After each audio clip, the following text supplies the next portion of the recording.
Hello and welcome to all the ghouls and zombies out there. Zoinks! I'm Joe, here from my co-host Dan.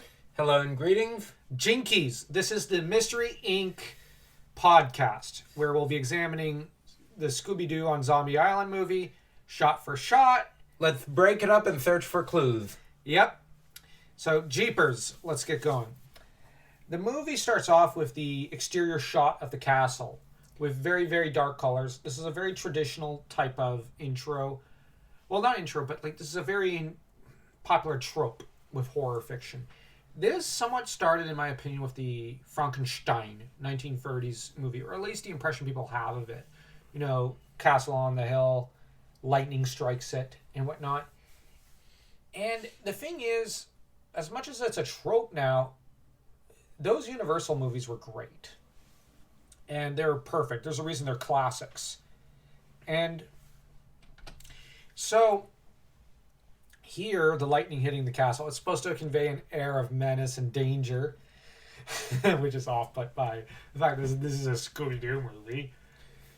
But the dark blue coloring of the sky is, well, blue being the color of truth, of, French royalty and whatnot, combined with darkness that signals death and whatnot, so, and murkiness and mystery.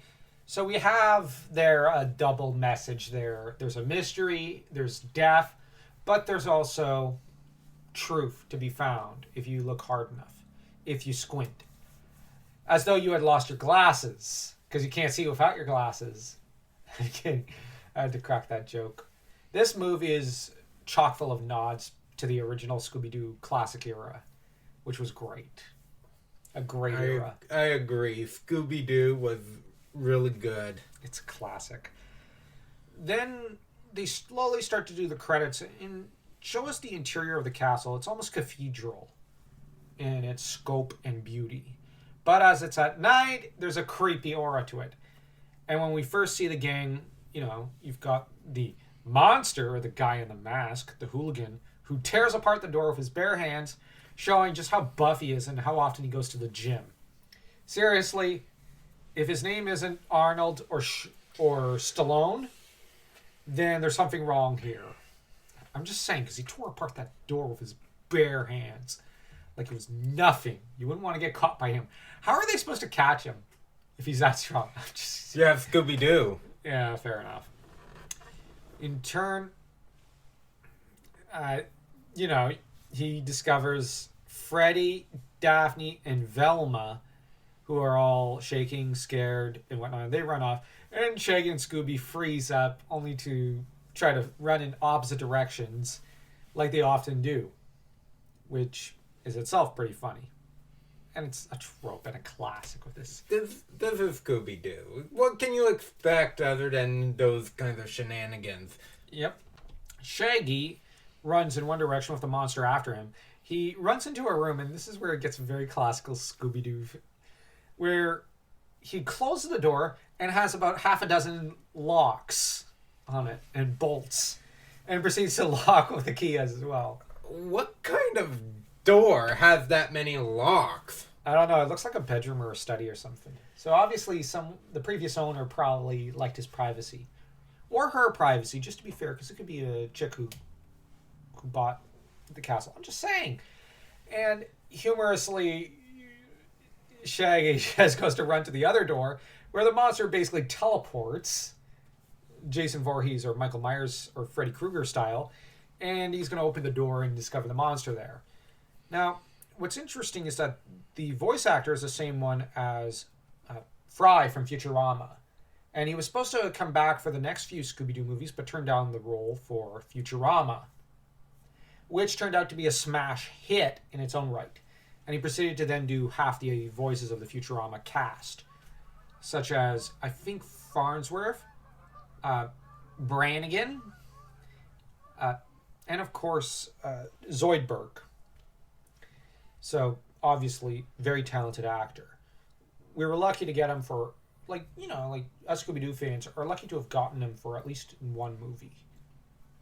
What follows is one of the funniest scenes in the movie, I'm not going to lie. He runs, like I said, to the opposite door, opens it. Now, I half expect him to just close it in the monster's face.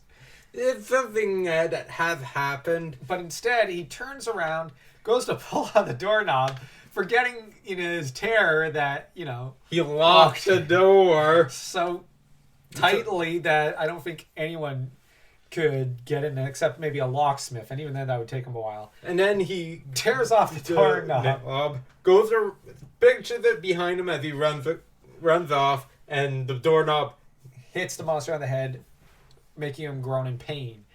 And Shaggy then screams out, "Scooby-Doo! Where are you?" running in some random direction.